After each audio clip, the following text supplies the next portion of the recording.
The battle cry of freedom reverberating across the Arab world could be about to sweep another dictator from office. After 42 years in charge, Colonel Gaddafi is tonight said to be clinging to power. Some members of his regime have defected to the opposition, and the army has failed to crush an uprising in the country's east. The protests have now spread to the capital, Tripoli, prompting Colonel Gaddafi's son to declare that Libya is on the brink of civil war. Middle East correspondent Ben Knight reports.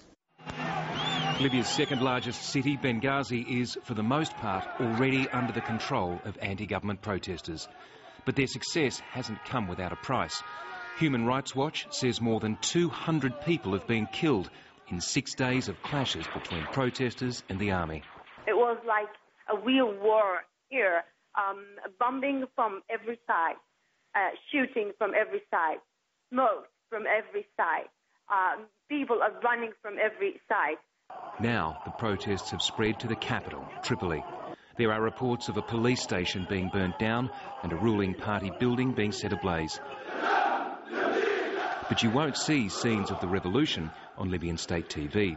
Instead, it's been running pictures of Colonel Moamar Gaddafi mingling with the people and of demonstrations in support of his rule. It's also broadcast a rambling, often contradictory address from his son.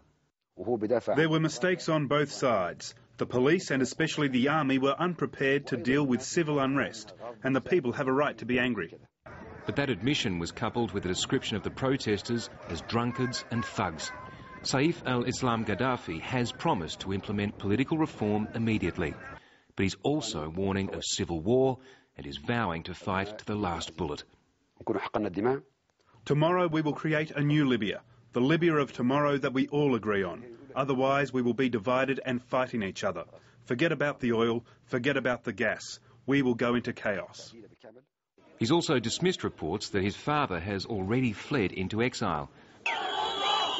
But there are signs Colonel Gaddafi's power base is crumbling from within.